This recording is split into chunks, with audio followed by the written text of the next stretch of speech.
Shalom, bendiciones para todos los que se conectan, un placer saludarles.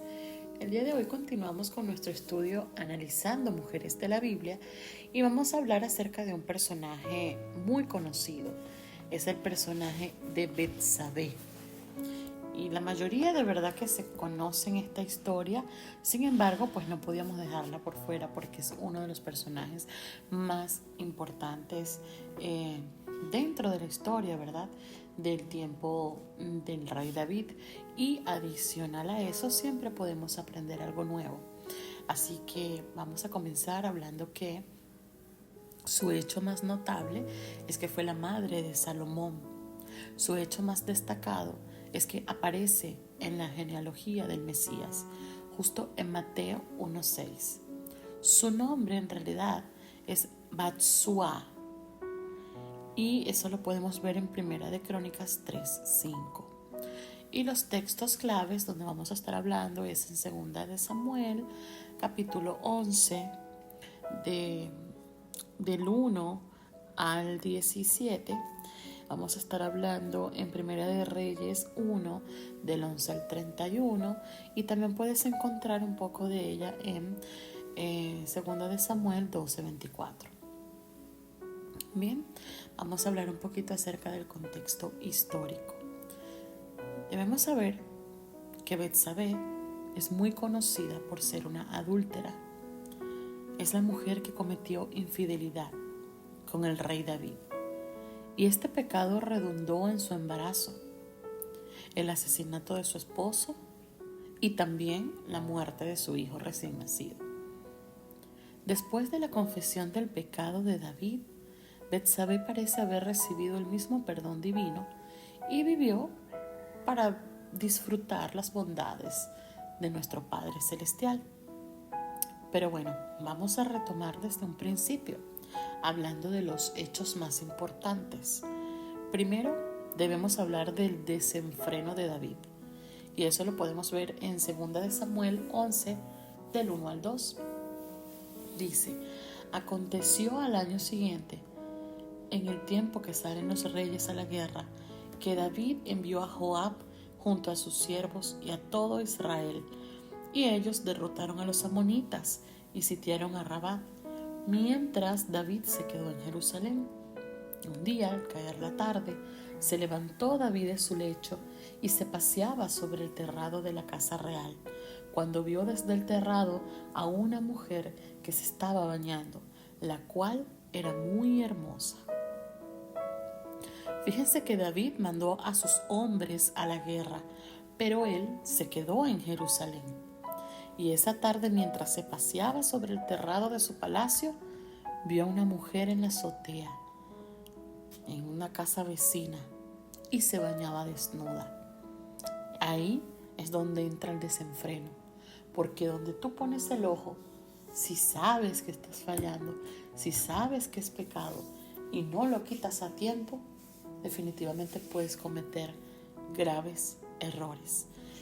Y bueno, fue lo que David hizo, se quedó mirándola mientras ella se bañaba. Y también podemos hablar de la falta de recato por parte de Betsabé, leyendo en el verso 3. Dice lo siguiente: envió David a preguntar por aquella mujer y le dijeron, aquella es Betsabé, hija de Eliam, mujer de Urías el Eteo. Fíjense que la Biblia no condena a Betsabé por el adulterio con David, pero no cabe duda de que su comportamiento fue provocativo y encendió la pasión de David. Porque si Betsabé hubiera sido más recatada, no se habría expuesto a la posibilidad de que la vieran en un estado indecente. Todos sabemos evidentemente que puede haber una ventana en un baño, pero nosotros no vamos a abrir esa ventana para que nos vean bañar. Tenemos que ser lo más recatados posible y cerrar esa ventana. Y lo más increíble del mundo es que y tú lo debes de sentir, cuando una persona está mirando a otra, uno lo siente. Uno siente cuando hay unos ojos puestos sobre nosotros. Y siempre que tratamos de buscar dónde están esos ojos, damos al blanco con la persona que nos está mirando. Es como un reflejo involuntario y que definitivamente siempre es certero. Entonces ella tuvo que haber visto que él la estaba mirando y sin embargo ella siguió bañándose. Y eso fue como que prácticamente un acto provocativo de su parte. Y fíjense que él de una vez va y pregunta que quién es ella. O sea, le llamó la atención de una manera increíble. Y lo más loco de todo el caso fue que la manda a llamar y Betsabé tuvo una disyuntiva completamente. Fíjense que lo podemos ver en el 4 al 5. Dice: envió David mensajeros que la trajeran y la tomó. Cuando llegó, él durmió con ella. Luego ella se purificó de su inmundicia y regresó a su casa. La mujer concibió y mandó a decir a David: estoy encinta. Imagínense ustedes. O sea que como resultado de su conducta impúdica, el rey David se sintió tan atraído a esa bella mujer que ordena que se la trajeran. Y como a un rey no se le podía rendir cuentas y tampoco él le tenía que rendir cuentas a nadie, pues se acostó con ella. Ella podría haberse negado a ir, pero sin embargo no lo hizo. O tal vez tuvo miedo. Pero el punto es que ahí parece que hubo como un clic en ese choque de ese baño. Y ella fue para allá, para donde David. O sea que no hubo indicios de que haya hecho alguna objeción o que se haya resistido de alguna manera. Ella estaba en el juego. Y él sabía que ella estaba en el juego. Y si no hubiese sido así, no se les hubiera contado como pecado. Si ella hubiera tenido que ir a la fuerza, prácticamente hubiese sido como una violación, pero ella fue con todo gusto. Y fíjense que este pecado trajo consecuencias muy tristes y muy feas, que lo podemos ver del 6 al 17. Y dice: entonces David envió a decir a Joab: envíame a Urías el Eteo. Y Joab envió a Urías a David. Cuando Urías llegó ante él, David le preguntó por la salud de Joab, por la salud del pueblo y por la marcha de la guerra. Después dijo David a Urías: desciende a tu casa y lava tus pies. Cuando Urías salió de la casa del rey, le enviaron un presente de la mesa real. Pero Urías durmió a la puerta de la casa del rey, con todos los guardias de su señor, y no descendió a su casa. Le hicieron saber esto a David, diciendo: Urías no ha descendido a su casa. Entonces David dijo a Urías: ¿acaso no vienes de viaje? ¿Por qué pues no descendiste a tu casa? Y Urías respondió a David: el arca, Israel y Judá habitan bajo tiendas, mi señor Joab, y los siervos de mi señor en el campo. ¿Cómo iba yo a entrar en mi casa para comer y beber y dormir con mi mujer? Por vida tuya y por vida de tu alma, nunca haré tal cosa. David dijo entonces a Urías: quédate aquí hoy y mañana te despediré. Se quedó Urías aquel día y el siguiente en Jerusalén. David lo convidó a comer y a beber con él hasta embriagarlo. Por la tarde salió a dormir en su cama, junto a los guardias de su señor, pero no descendió a su casa. A la mañana siguiente escribió David una carta a Joab, la cual envió por mano de Urías. En ella decía: pon a Urías al frente en lo más recio de la batalla y aléjalos de él, para que sea herido y muera. Así, cuando Joab sitió la ciudad, puso a Urías en el lugar donde sabía que estaban los hombres más valientes. Salieron los de la ciudad y pelearon contra Joab. Cayeron algunos del ejército de los siervos de David y murió también Urías el Eteo. Fíjense que cuando David se entera del embarazo de Betsabé, él trató de encubrir su pecado y mandó traer al campo de batalla a Urías, el esposo de Betsabé. ¿Para qué? Para que éste fuera a su casa. Pero a diferencia de David, fíjense que Urías era un hombre de principios. Urías no quiso volver a su casa para estar con su mujer, mientras que todos aquellos hombres estaban aún en batalla. Qué corazón tan bonito el de este hombre. Al fin David puso a Urías en el frente de la batalla para asegurarse de que lo mataran. Y bueno, problema resuelto. Pero eso fue lo que pensó David.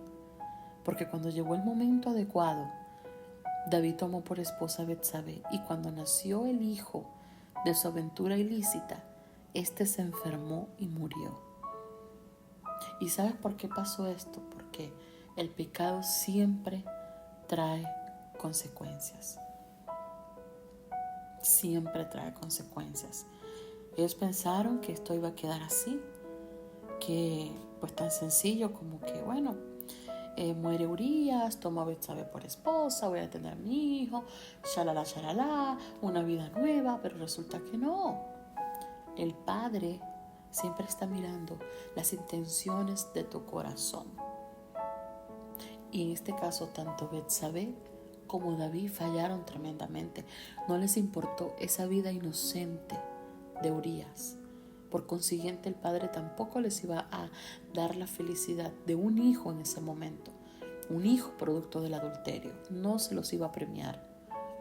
Y por más que David en su momento se humilló, hizo ayuno, tirado en el piso, hasta que ella pudiese dar a luz para que su hijo se salvara, su hijo no nació. Su hijo, nació, pero muerto. No se pudo salvar. Entonces, a veces, cuando uno comete ciertos pecados, uno quiere justificarlos y uno busca la manera de arreglar el escenario perfecto para que el pecado no se note o para terminar de convivir con el pecado. Pero cuando tú eres un hijo de Yahweh, Yahweh siempre va a buscar la manera de corregirte con vara, porque a Él no le gusta eso. Y sobre todo, te va a quitar aquello que tú estés ocultando, te lo va a sacar a la luz. Lo más preciado ya no lo vas a tener. Y no porque Yahweh sea malo, sino porque Él quiere lo mejor para ti.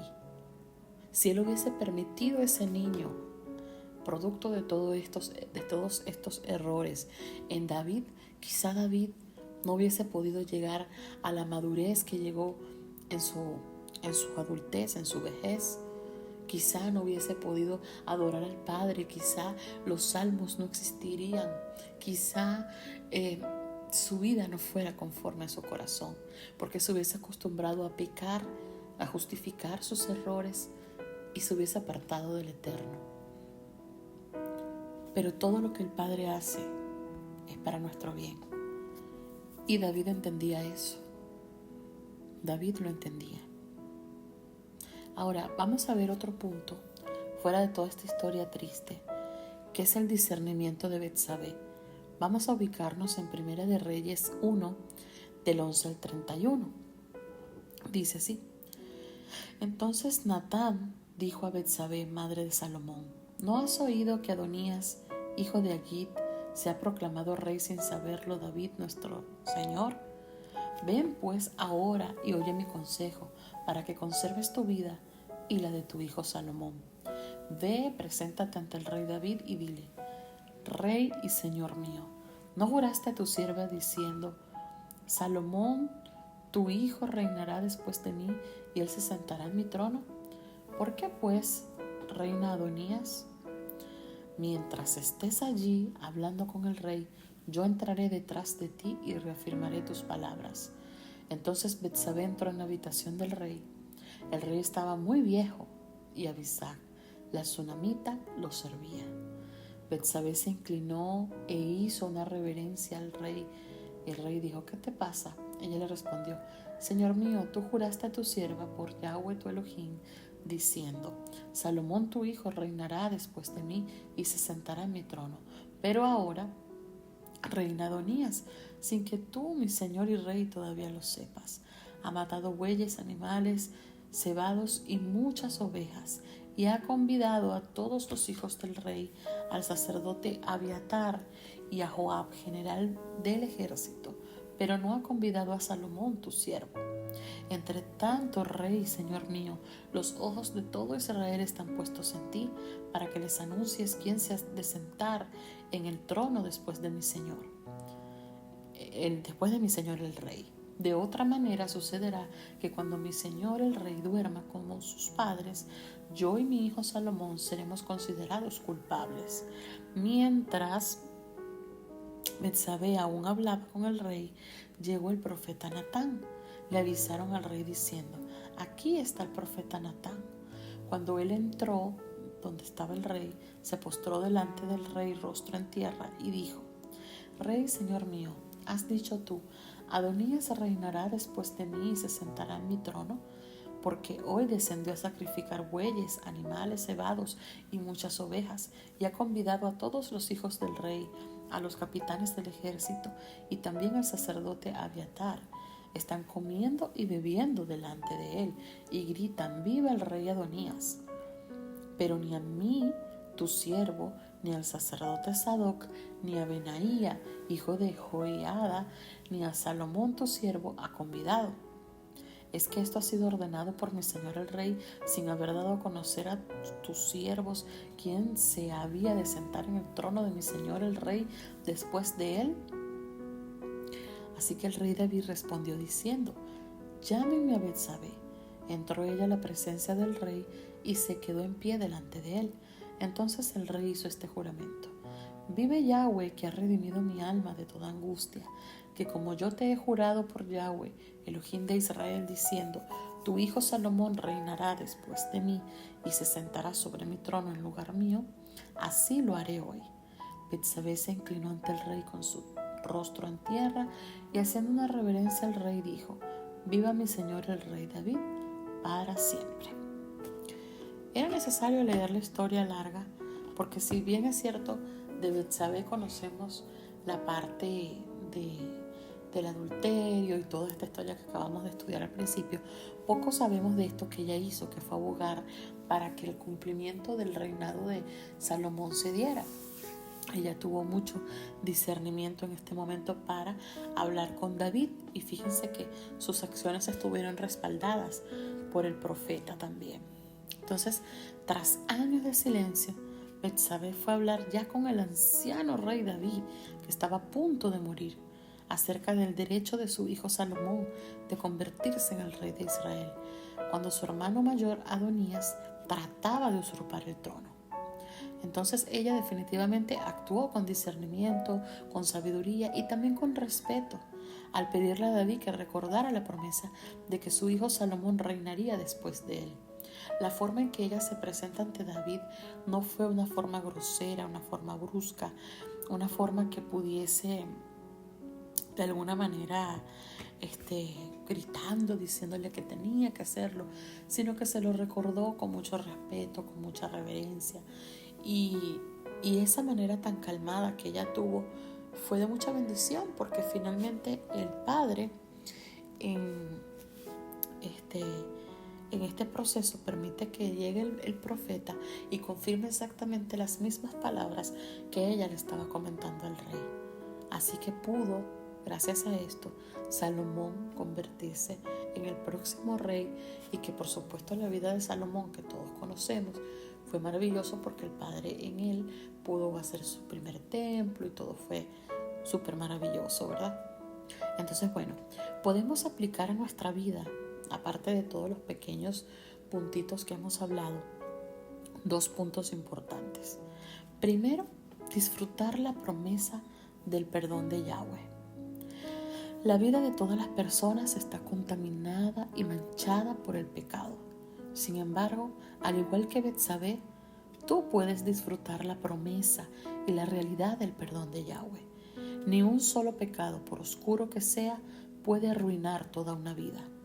En cambio, reconocer nuestras transgresiones delante de Elohim, recibir su limpieza y su perdón, y con un nuevo gozo por la salvación que tenemos a través de nuestro Mesías, nos hace avanzar hacia un futuro prometedor.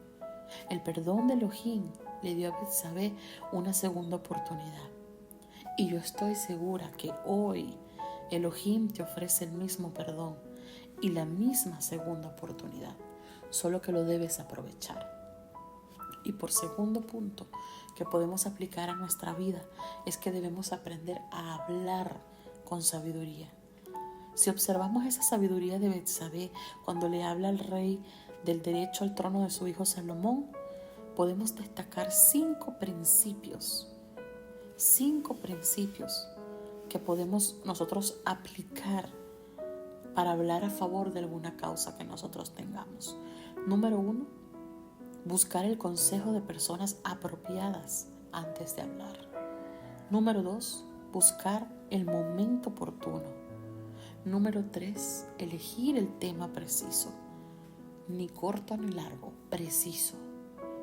Número 4, manifestar correctamente nuestros motivos. Y número 5, y más importante, hablar de buena manera. Acuérdense que la palabra amable, ¿verdad? Esa respuesta amable aplaca la ira, y eso aplica para todo. La forma como tú te conduces para hablar, para exigir tus derechos, para expresar tu necesidad, va a hablar mucho de la respuesta que vas a recibir. Así que debes aprender a enfocarte en hablar de buena manera. Espero que esta enseñanza te haya gustado, que hayas aprendido mucho. Y si Yahweh nos presta vida, mañana estaremos por aquí con una nueva historia, un nuevo personaje. Que Yahweh te bendiga y te guarde. Shalom, shalom.